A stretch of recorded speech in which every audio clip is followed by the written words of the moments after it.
Je vous salue dans le précieux nom de notre Seigneur Jésus.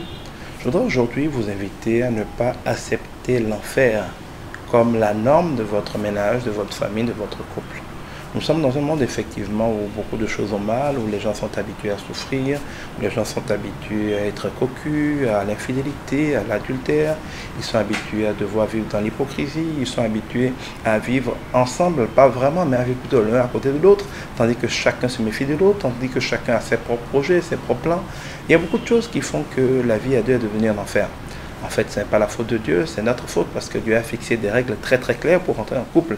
Nous ne sommes pas censés voir n'importe qui, nous enamouracher, flirter avec, coucher avec le même jour, tomber enceinte et puis bon, finalement on dit que bon voilà, elle est enceinte de moi, il va falloir qu'on vive ensemble. Ça, c'est des mariages par défaut. On n'est pas censé être marié par défaut. On n'est pas censé, en jouant au sexe ou à l'amoureux, retrouver une femme enceinte, retrouver un homme obligé de jouer le père alors qu'il n'était pas prêt, obligé de devenir par défaut un mari alors qu'il n'a pas choisi cette épouse-là. C'est cela les vrais problèmes de couple. Des gens qui deviennent un couple sans avoir choisi d'être un couple. Des gens qui en amont considèrent déjà qu'ils se sont piégés, qu'ils sont victimes l'un de l'autre et considèrent plus encore l'enfant comme étant le problème, comme étant ce qui les a obligés à être ensemble. Trop de gens aujourd'hui jouent ensemble, voulant juste passer quelques minutes de plaisir ensemble et se retrouvent par la destinée forcée de vivre ensemble. Eh bien, ils n'ont jamais choisi d'être ensemble, ils n'ont jamais voulu être ensemble, ils voulaient juste s'amuser, être des partenaires sexuels, être des partenaires de péché simplement. Et puis le péché les a liés, ils sont obligés de vivre cet enfer du péché ensemble. C'est pour ça que beaucoup de couples sont malheureux et ils finissent par s'y habituer. Et comme beaucoup de gens aujourd'hui vivent comme ça, comme beaucoup de gens ont cette vie de débauche, et donc vivent cette vie, hélas, résultant de la débauche, on finit par penser que cette tendance majoritaire de la vie de débauche avant le mariage, qui donne des mariages de débauche et des mariages de malheur, on a tendance à penser que c'est la norme. Non, ce n'est pas la norme. Dieu n'a pas conçu l'amour pour nous faire souffrir.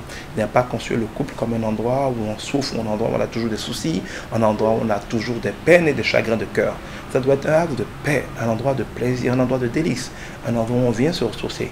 Quand on a des problèmes en ville, au travail, au boulot, en politique, partout ailleurs, on doit pouvoir être pressé de rentrer chez soi pour retrouver la paix, pour retrouver l'amour, pour retrouver le calme et pour jouir de ce qu'on a son chez soi, qu'on a son nid dans lequel on peut se reposer. Si chez vous n'est pas un nid de paix, si chez vous n'est pas un endroit où vous êtes en harmonie avec vous-même, où vous êtes heureux d'être, où vous êtes pressé de revenir, vous êtes un homme malheureux. Et beaucoup d'hommes sont malheureux. Parce que quand ils sortent du boulot à 18h30, au lieu de courir dans leur maison où ils seraient heureux, ils courent dans les boîtes de nuit, ils courent dans les bars, ils courent dans les buvettes, avec des petites prostituées, avec des petites filles, avec des amis, parce qu'ils fuient leur maison. Nombreux sont les hommes, et je vous parle, vous savez que j'ai raison, qui ont peur de rentrer à la maison quand leurs enfants sont en éveil. Je ne sais pas, ils ont peur de leurs enfants, ils ont peur qu'on leur demande de l'argent, ils ont peur de devoir être des pères, ils ont peur d'aller voir leur femme en éveil, parce qu'elle va se mettre à crier, parce qu'elle va faire des histoires, parce qu'ils vont se disputer. Eh bien, ils passent leur soirée dans les bars, dans les buvettes, avec des petites filles. Ils vivent une vie de débauche, une vie d'insensé. Et ils se débrouillent pour rentrer le soir à 23h, à minuit, sur les pointes des pieds comme un petit voleur, quand leur famille est déjà en train de dormir. Est-ce que ça, c'est la vie de quelqu'un qui veut vivre heureux? Quels que soient les milliards que vous gagnez, quelles que soient les affaires que vous faites, si vous vivez comme ça, vous êtes un homme malheureux. Et si vous ne le savez pas, vous le saurez bientôt. Parce qu'après avoir détruit tout autour de vous, même vos affaires seront détruites. Beaucoup d'hommes décollent très bien dans leurs affaires, mais finissent par péricliter. Parce qu'au niveau du couple, au niveau de la famille, au niveau spirituel, en conséquence, tout est dans un désordre indescriptible. Vous ne pouvez pas accepter que votre couple soit un enfer.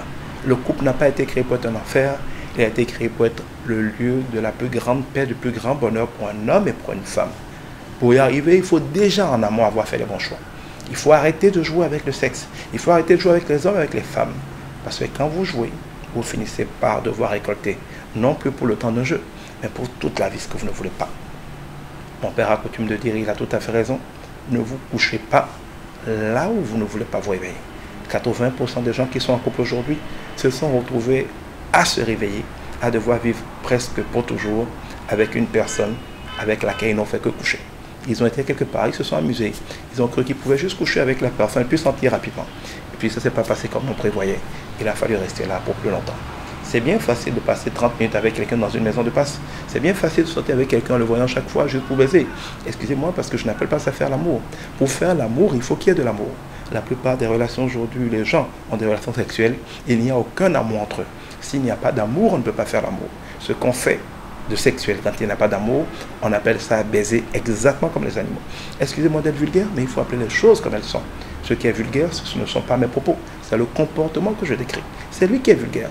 Parce que des hommes responsables, des femmes responsables, des gens venant de bonnes familles se retrouvent à faire des choses très vulgaires parce que comme rendu fou par ce monde de débauche, personne ne réfléchit. On dit souvent, enfant, qu'il ne faut pas uriner dans sa culotte parce qu'il pleut.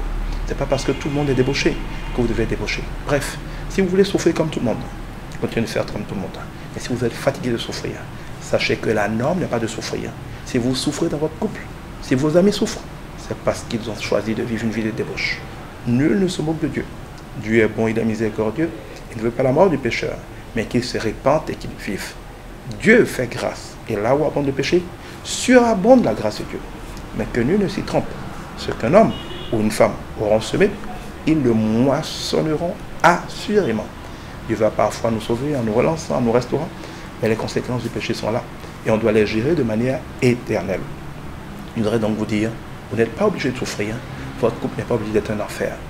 Mais pour qu'il ne soit pas un enfer, il ne faut pas semer un enfer. On récolte toujours ce qu'on a semé.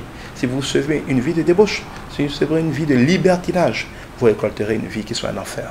Et si vous êtes déjà dans une vie d'enfer, ce n'est pas la peine de faire la politique de l'autruche. Ce n'est pas la peine de faire des fuites en avant, de dormir dehors, de coucher avec 10 femmes à la fois, de dormir dehors jusqu'à ce que votre femme vienne, ou que votre femme dorme, que vous rentrez à la maison comme un petit voleur sur la pointe des pieds. Ça ne peut pas être la vie d'un homme responsable. Vous vivrez comme ça combien de temps? Il va bien falloir regarder les choses en face, faire le point. Parler en esprit et en vérité avec votre épouse, faire le point de votre échec et vous poser les vraies questions. Est-ce que vous êtes prêt à repartir? Est-ce que vous êtes prêt à vous repentir? Est-ce que vous êtes prêt à revenir à Dieu, à obéir à Dieu, à vous pardonner les uns les autres et essayer de reconstruire quelque chose de vrai en partant des valeurs de Dieu? Si oui, oui, Dieu peut restaurer les choses. Mais sinon, vous allez vivre comme un esclave de l'amour. Vous allez courir de gauche à droite, ayant l'impression de vivre. Mais vous savez très bien que vous ne vivez pas. Vous survivez. Vous n'êtes pas obligé de souffrir en amour. L'amour n'est pas fait pour souffrir. Nous y souffrons parce que nous avons fait les mauvais choix, parce que nous avons semé les mauvaises choses. Mais on peut arrêter de souffrir.